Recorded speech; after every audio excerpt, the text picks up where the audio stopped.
ముందుగా డీటెయిల్స్ చూస్తే విశాఖను ఏఐ డేటా సెంటర్ల హబ్గా తీర్చిదిద్దామని మంత్రి నారా లోకేష్ తెలిపారు. అసెంబ్లీలో నెల్లిమర్ల ఎమ్మెల్యే లోక మాధవి ప్రశ్నకు సమాధానమిస్తూ ముఖ్యమంత్రి ఆదేశాల మేరకు 6.5 గిగావాట్ల డేటా సెంటర్ల లక్ష్యాన్ని పూర్తి చేశామన్నారు. డేటా సెంటర్లకు పరిశ్రమల వాటా నుంచే ప్రత్యేక పైప్ లైన్ ద్వారా నీరందిస్తామని, కనీసం 70% గ్రీన్ ఎనర్జీ వినియోగించేలా చర్యలు తీసుకుంటామని చెప్పారు. వీటితో వేలాది ఉద్యోగాలు, అనుబంధ పరిశ్రమలు వస్తాయన్నారు. విశాఖను ఏఐ పట్టణంగా భారత ఏఐ ఎకోసిస్టమ్ కు గేట్వేగా మార్చడం తమ లక్ష్యం అన్నారు. ఇక జీసీసీలో ఐటీ సెజ్లతో పాటు ఏఐ సంబంధిత సబ్జెక్టులతో అమెరికన్ యూనివర్సిటీ కూడా విశాఖలో ఏర్పాటు కానుందని వెల్లడించారు.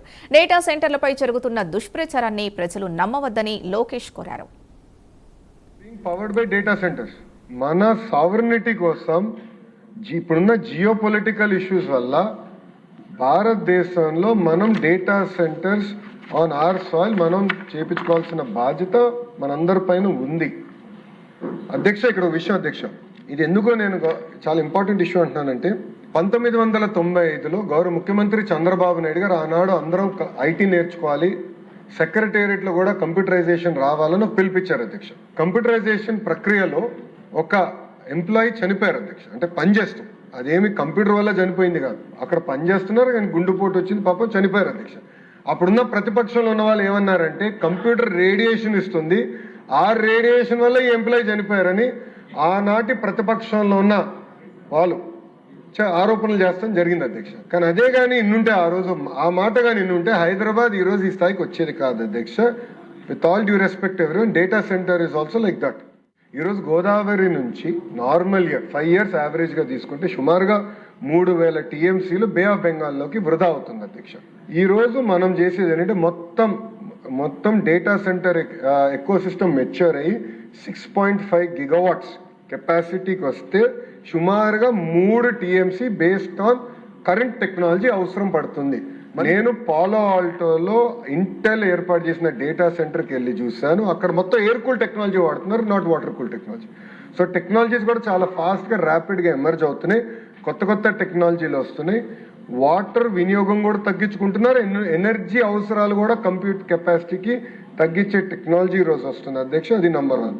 నంబర్ 2, పోలవరం నుంచి వస్తున్న నీరు ప్రత్యేకంగా విశాఖపట్నానికి డెడికేటెడ్ ఎలకేషన్ ఉంది. నంబర్ 1, దాంట్లో సిటీకి కావాల్సిన అవసరం అంటే ప్రజలకి కావాల్సిన అవసరాలు, అర్బన్ అవసరాలు 1, ఇండస్ట్రీకి కావాల్సిన అవసరాలు 2, 3వది రైతులకు కావాల్సిన అవసరాలు చాలా క్లియర్గా స్పష్టంగా దాంట్లో పొందుపరచడం జరుగుతుంది.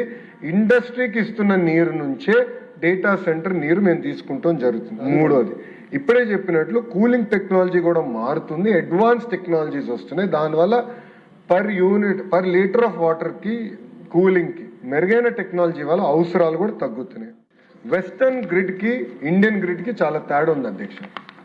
అక్కడ వెస్టర్న్ గ్రిడ్ ఏంటంటే 1 nation 1 grid లేదు, కానీ ఇండియాలో నరేంద్ర మోడీ గారి నాయకత్వంలో 1 nation 1 grid వ్యవస్థ తీసుకొచ్చారు. అంటే నేను రాయలసీమలో రెన్యూబుల్ ఎనర్జీ ఉత్పత్తి చేసి అది ఆల్ ది వే నార్త్ ఇండియాకి కూడా నేను పంపించగలుగుతాను CTU కనెక్టివిటీ వల్ల అధ్యక్ష.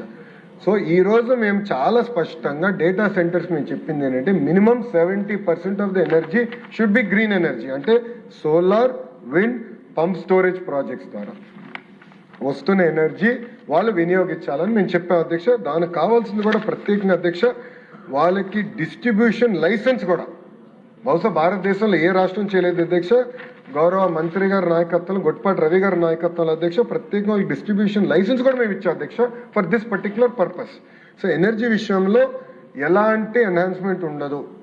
గౌరవ ముఖ్యమంత్రి గారు పదే ఒక మాట చెప్తున్నారు, మేము ఎలక్ట్రిసిటీ ఛార్జీలు పెంచము అని గౌరవ ముఖ్యమంత్రి గారు పదే చెప్తున్నారు అధ్యక్ష.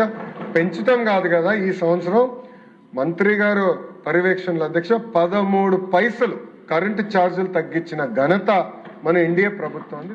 అశ్విని వైష్ణవ్ గారు వచ్చి చాలా మంచి మాట చెప్పారు అధ్యక్ష గూగుల్లో శంకుస్థాపన చేసినప్పుడు. ఇంకా ఇది విశాఖపట్నం కాదు ఏఐ పట్నంగా మారిపోతుంది. ఆయన మంచి మాట చెప్పారు, ఏఐ పట్నం అని అశ్విని వైష్ణవ్ గారు అధ్యక్ష. వెరీ పవర్ఫుల్ స్టేట్మెంట్ అధ్యక్ష. ఎందుకంటే కేంద్రంలో ఐటీ మార్చులు మంత్రి గారే అది చెప్పారంటే their commitment is very clear. Visakhapatnam will be the gateway to India in terms of data center eco system.